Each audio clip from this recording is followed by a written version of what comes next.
Hola, beautiful people. Welcome back to Awakity with Manasa. This is season 1, episode 2. Like I mentioned in my episode 1, we'll be sitting with young researchers and practitioners who are genuinely doing amazing work in their domains, and we will pull back the curtain on what that work actually looks like on a day to day basis. Right. So it's not like me walking through the resume, rather, it's going to be about a discussion where we'll be exploring their real journeys, which you often don't tend to see out. Right. So let's get going. Before dwelling into the episode, let me introduce myself to you guys again. I'm Manasa. I'm a computational biologist based in London. So I work on different biological targets, but my approach is more computational side, right? I transition from wet lab to the dry lab. So so today's conversation is going to be a bit personal to me because we are going to be exploring what computational biologists even mean and what it takes to be like a computational biologist and all other aspects through our guest, right? So hi guys, my guest today is Abdul Aziz Khaled Abdul Latif, a researcher whose work sits at the crossroads of computer science, chemistry, and biology, a field most people have never heard.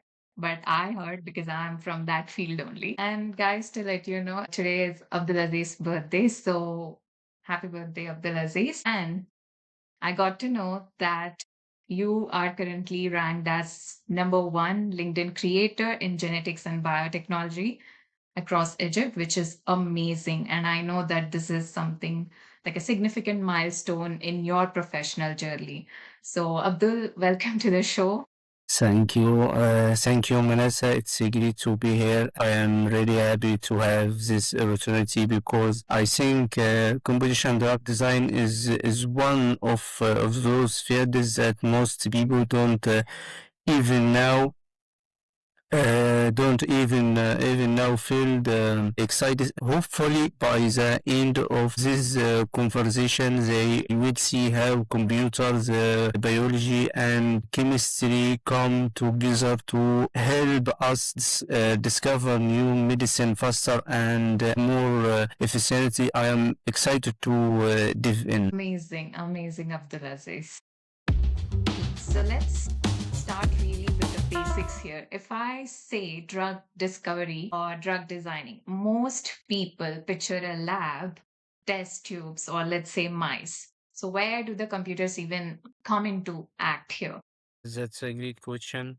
Uh, to put it simply, years ago, drug discovery relied heavily on trial and error, and something even a bit of luck that made the entire process incredibly time consuming and extremely expensive. Now it's important to clarify one thing: computers do not replace the wet lab. The wet lab is Mhm. absolutely essential, and there is no way around experiment validation. What computer do Right. is help us work much more intelligently before we ever step into the lab. Today, before mixing a single chemical or running a single biological experiment, we can simulate how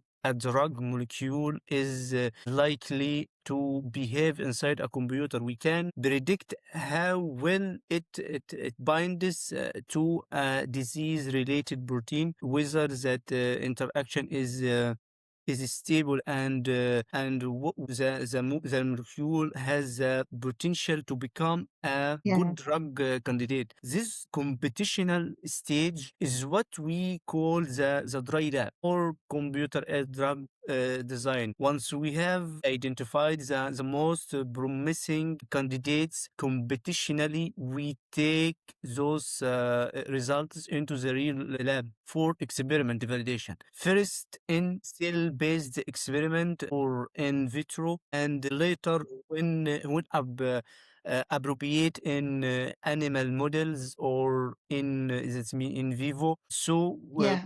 what's the real difference? In the past, researchers often entered the lab and tested hundreds or even thousands of compounds with very limited guidance. It was Yeah. largely a process of trial and error. Today, uh, thanks to computational drug design, we don't walk into the lab empty handed. We walk in with data. We walk in with a roadmap instead of spending years testing random molecules. We focus our time and resources on the compounds that computational models Yeah. predict have the highest chance of succeed. In another Right. Right. words,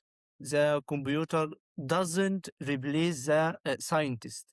It help it helps the scientist make smarter decision before the first even begin. Just to be clear, Manasa, computer do not replace the wet lab. The wet lab Yeah. remains absolutely essential. The difference is that instead of walking into the lab and relying on trial and error as we often did in the past, after added drug design allows us to enter the lab with a clear roadmap. We know what we are looking for, which compounds are most promising, and where to focus our efforts. Perhaps the most exciting part is that the scientific community and even regulatory agencies are beginning to recognize competition approaches. Until recently, it was virtually impossible for a drug to move into human clinical trials without Yeah. first being tested in animals. However, at the end of 22 United States-based landmark law called Yeah. the Yeah. Yeah. FDA modernization for Mm-hmm. the first time. This legislation allows scientifically validated alternative, including computer modeling and simulation, to be used in place of certain animals studies when approach Yeah. appropriates. That doesn't mean animal testing has disappeared or that computer simulation can replace it in every situation. Rather, Amazing. reflects a major shift toward accepting high quality computational evidence as part of the drug development process.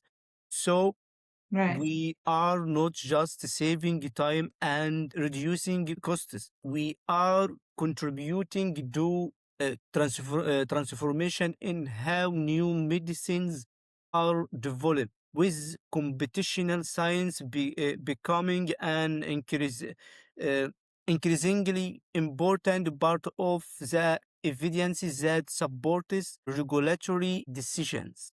So it's almost like a flight simulation, but for medicine. Like you crash test it virtually first before risking the plane. So, guys, to let you know, I am someone who is very interested in flight simulations as well. I have played enormous amount of flight simulation games, and I still do that very often. So, and this is where like my world and your world overlaps in terms of computational biology because I look at the diseases as well as, let's say, evolutionary aspects. Biological targets, of course, is different, and you are often working with the molecular sides or molecule side, figuring out what could hit the actual target. Together, that's basically two halves of the drug designing, right? Yes, exactly. The flight simulator analogy is actually a very accurate one. Yeah. Just as a pilot practice difficult sceneries and turbulence on a simulator before flying a Yeah. real air, uh, aircraft. We do something Mhm. very similar in drug discovery. This is where one of the most important techniques in our field comes in molecular docking. The simplest way to think about docking is the and decay analogy. Yeah. Imagine that the disease causing protein inside the body is a highly complex law, and the drug we are trying to design is the key. Our job Yeah. on the computer is to test thousands of virtual keys and see which one fights most effectively into the protein target. We calculate how strongly the drug molecule binds, how stable that interaction is, and whether the molecule is likely to block or disable the protein's function. And Yeah.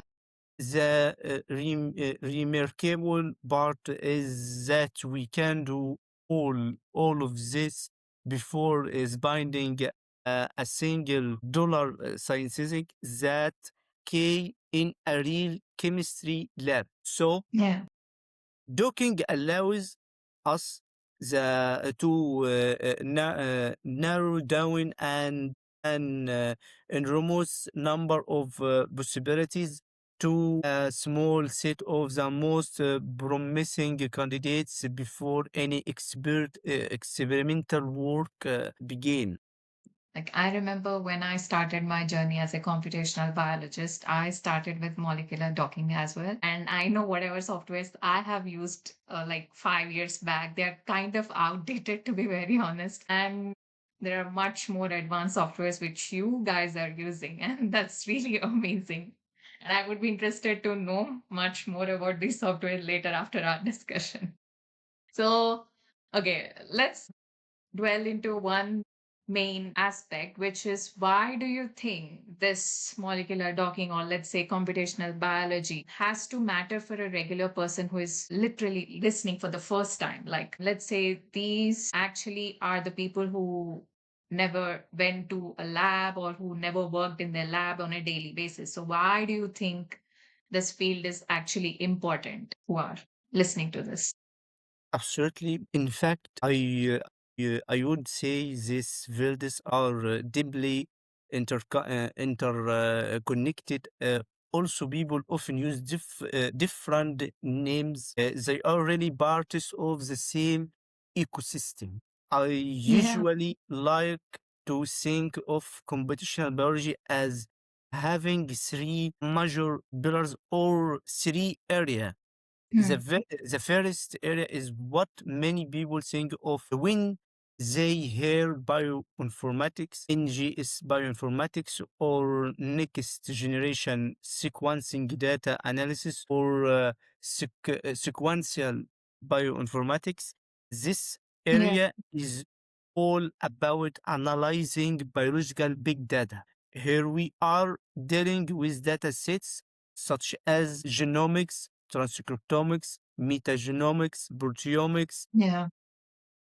epigenomics, and Epigenomics. metabolomics, and many other Metabolomics. omics, techniques. Science, this work revolves around the central dogma of molecular biology, DNA, RNA, and proteins. It's commonly referred to as computational molecular biology. The main objective of this field is to extract biological knowledge from massive datasets. We ask a question like which genes are differentially expressed, which biological pathways are, which proteins are driving the disease. In other words, this is where we identify the right biological target. The second area is structure bioinformatics. which is the area where I spent most of my time, depending on who you ask. People may also call it chemoinformatics, computer aided drug Yeah. design, Yeah. computational biochemistry, computational biophysics, or even pharmacoinformatics. The terminology changes, but the underlying technology are very similar. Once Yes. we have identified a disease target, this is the field that focused on the three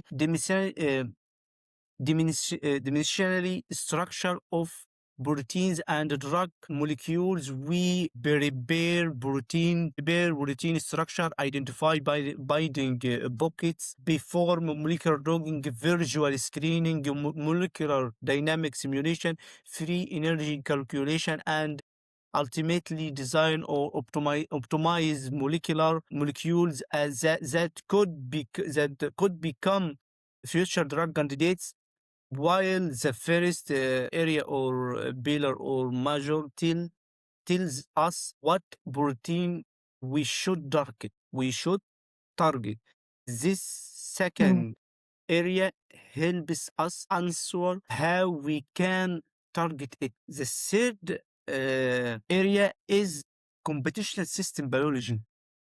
Instead of looking at a single gene or a single protein, system biology looks at the entire biological network. It studies how genes, proteins, signaling pathways, and cellular processes interact with one another. In more advanced application, researcher can even build computational models of entire biological systems.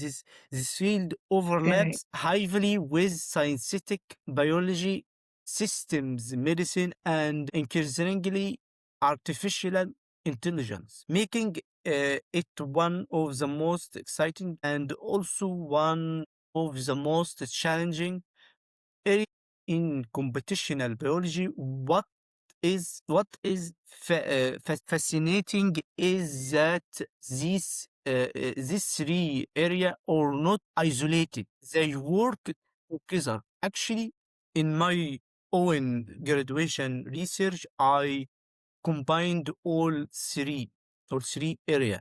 Let me give Amazing. you a practical example. Suppose we Yeah. are studying cancer. Cancer Yeah. isn't caused by a single gene. It's driven by multiple signaling pathways. The first Correct. Correct. question is, which pathway should we Yeah. target? Which one is the key driver of the disease? This is Correct. where the first area or major NGS bioinformatics uh, comes into play. In my Yeah. project, for example, Yeah. I worked with bulk RNA sequencing dataset because they Right. allow us to understand which genes and pathways are abnormally active in a disease. We, Yes. Yeah. we option these data sets from public Mm. databases such as Yeah. NCBI genes, Yes. expression omnibus GEO, or other sequencing databases. Okay.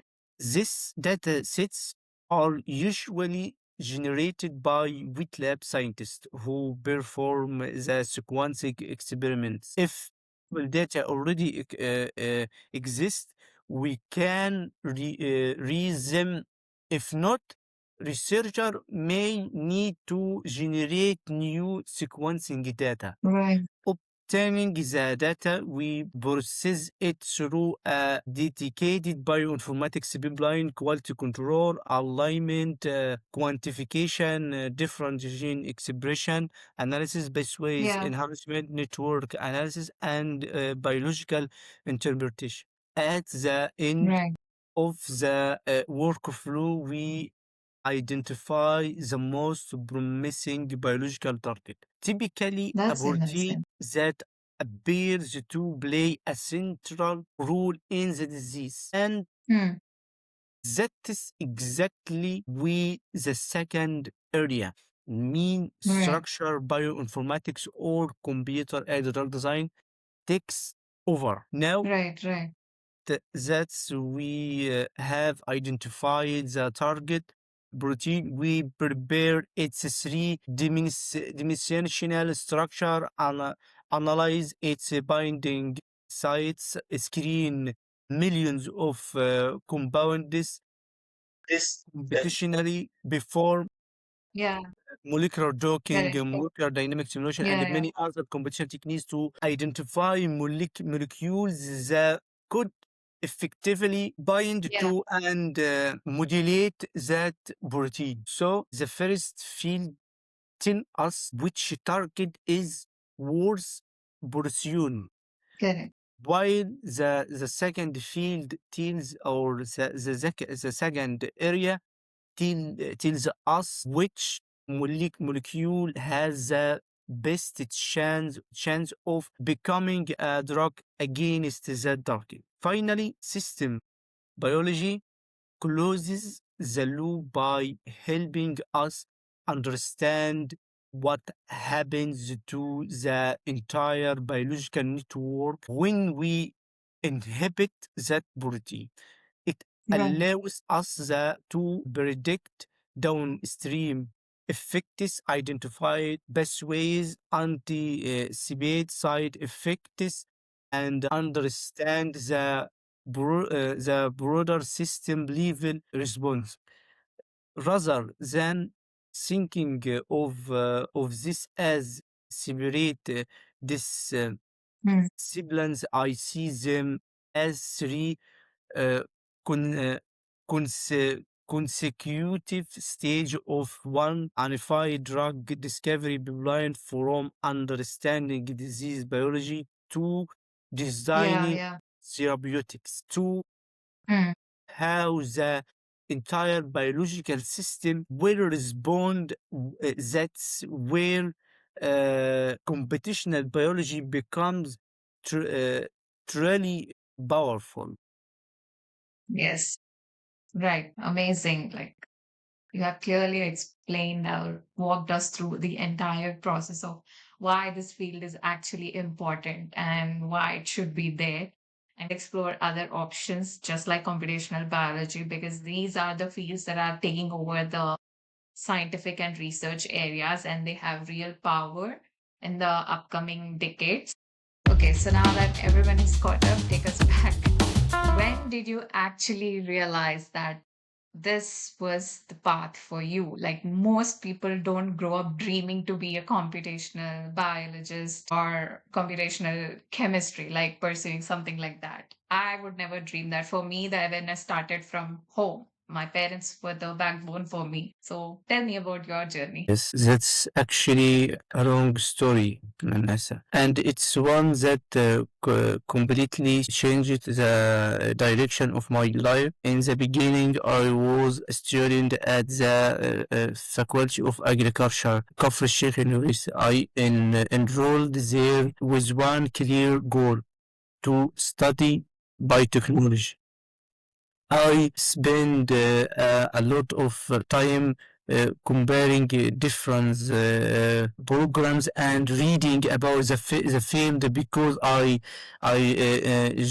genuinely believed biotechnology represented the future. It Right, right. aligned with where healthcare and industry were heading, especially with Egypt in investing heavily in biotechnology, vaccine manufacturing, and technology transfer. However, I soon realized that the biotechnology program I was looking for didn't really exist there in the way I had imagined.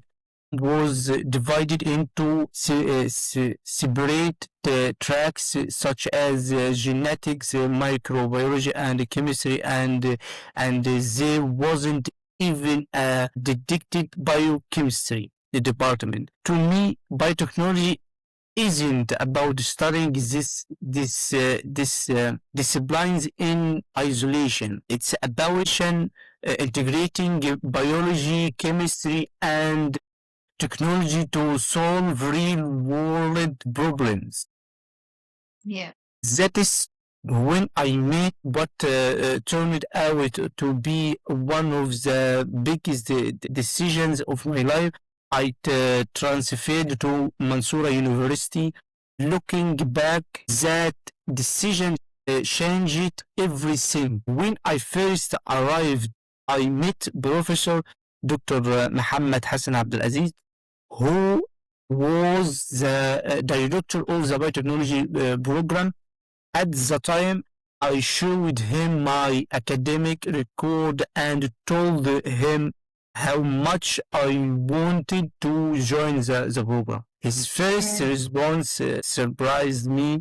At the time, no one was telling me you can do this. Most of what I heard was this uh, c- cor- uh, encouragement, but instead of letting those comments stop me, they become my motivation. I made a promise. I made up to myself that I would build something meaningful for the biotechnology program, prove that our graduates could contribute to pharmaceutical research and challenge those myths related to the technologies shaping the future of biotechnology.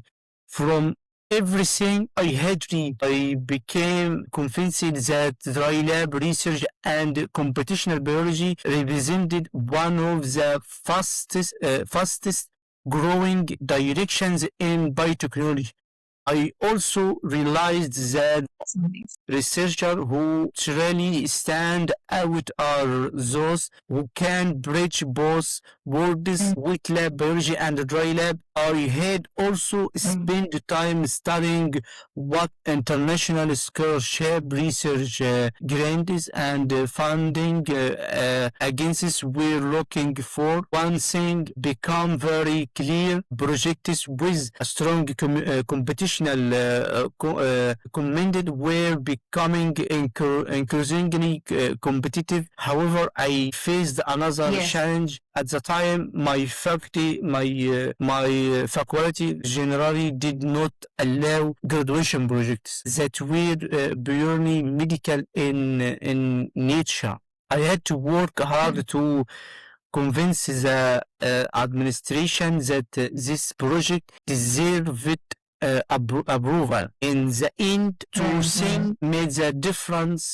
First, I secured officially funding for the project from the Academy of Scientific Research and Technology in Egypt, which demonstrated that the idea had already been recognized at a national level. Second, this wasn't just another conventional laboratory project from day one. It was built around computational drug Mm. design and dry lab methodologies, integrated with Okay. experimental I truly Mm. believe that combination was the key reason the project gained acceptance and ultimately became one of the defining experiences of my academic journey. Yes. That's great. That's great. Like, I agree to you completely because being a computational biologist is not as easy as the word sounds. Because I feel if you're a computational biologist, you need to be open and adapt yourself to other disciplines. Could be chemistry, could be physics, could be biology, could be any other domains. But you have to make sure that you are a bit adaptable in that aspect. Then only this whole process can work together. And like rightly said, being a computational biologist, I started my journey from wet lab only. From wet lab, I slowly transitioned to like dry lab. I understand the bridge that we can form where we can understand how a wet lab works to how a dry lab also works. So I totally agree. Like I can literally see my journey also the way you're describing it. So yeah, it's amazing to know. And was there any specific moment, like a class or a piece of paper or anything, like, when people say there is a click where you realized, oh, this is what I wanted to do. This is where my journey has to begin, or this is where I see my career. So was there any such moment?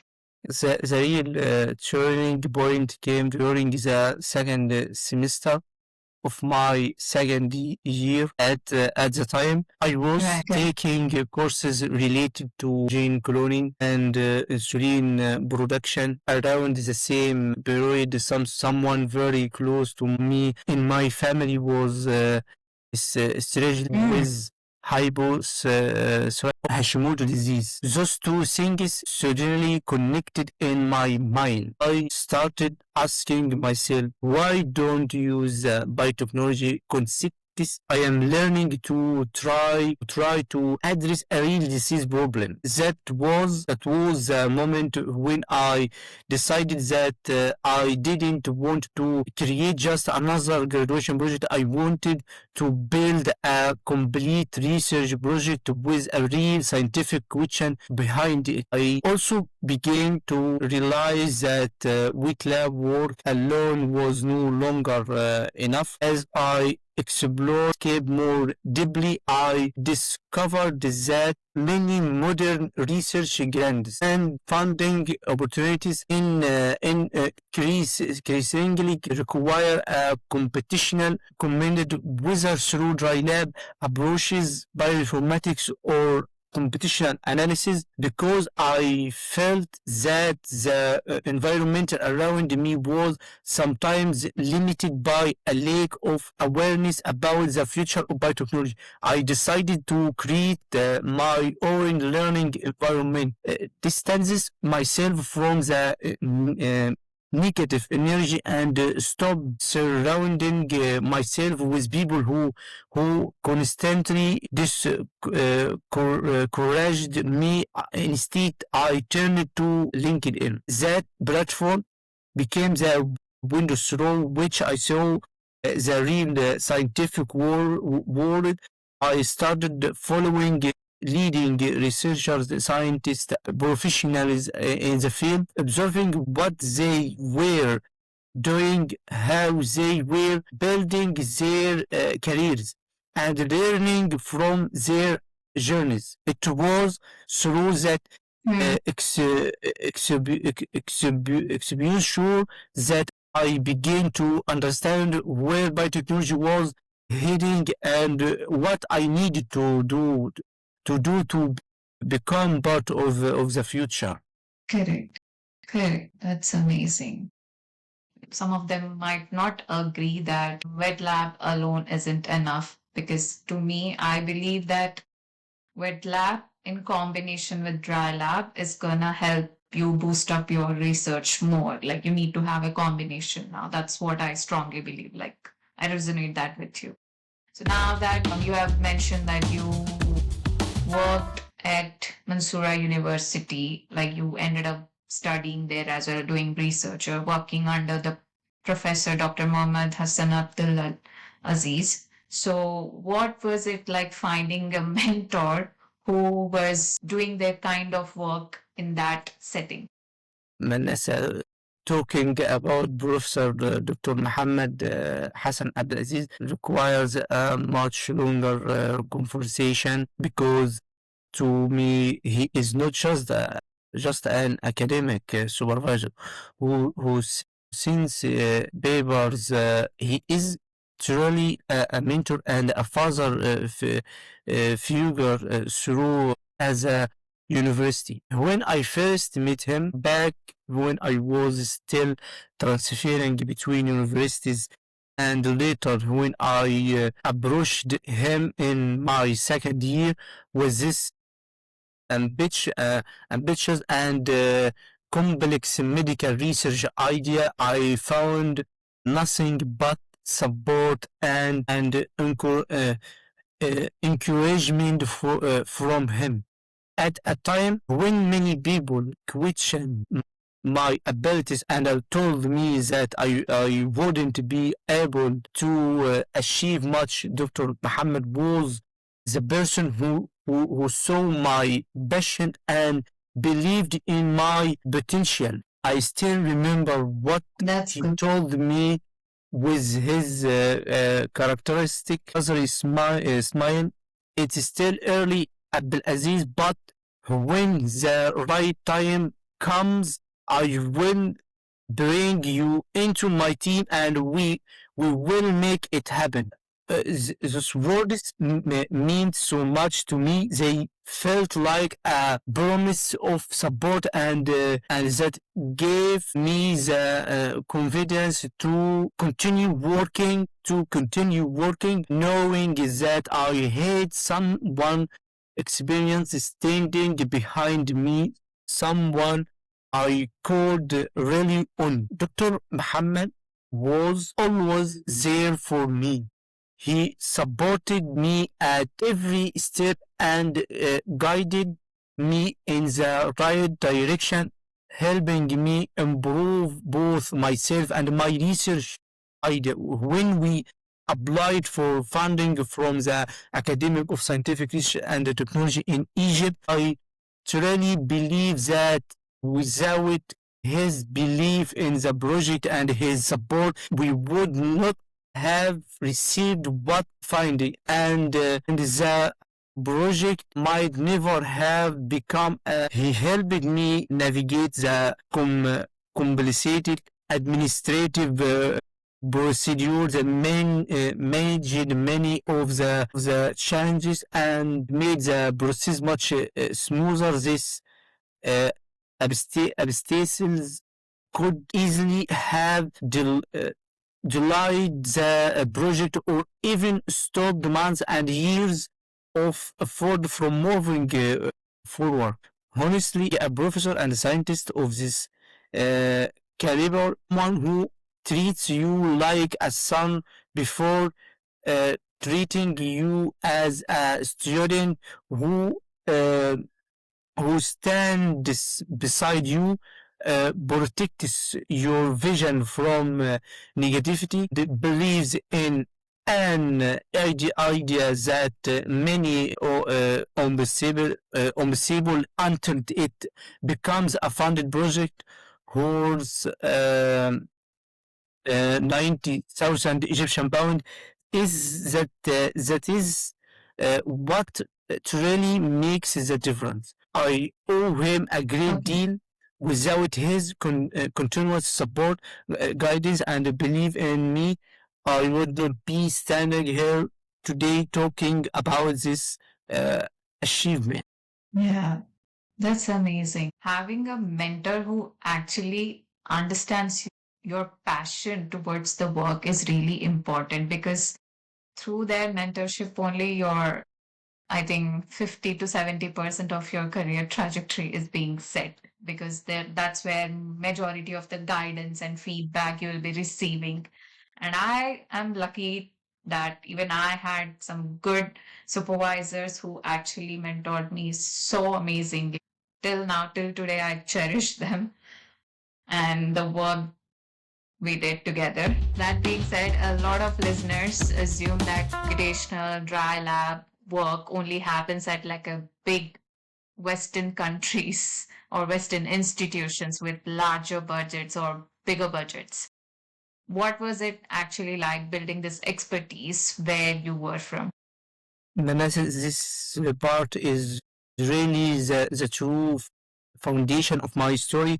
And whenever we Yeah. talk about the challenges of limited resources and funding on our communities and funding in our community, I have to mention the turning point that completely changed the direction of my life. Bioinformatics Gate Company and Dr.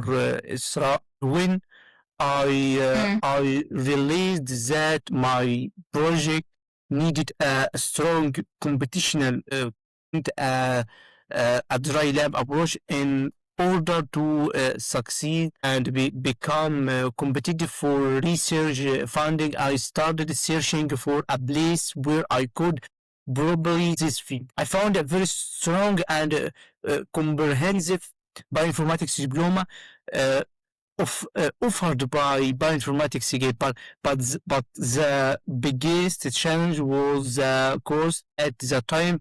The diploma fee was around 10,000 Egyptian pounds, which was a large amount for me and completely behind what I could afford. I still remember that day as if it were yesterday.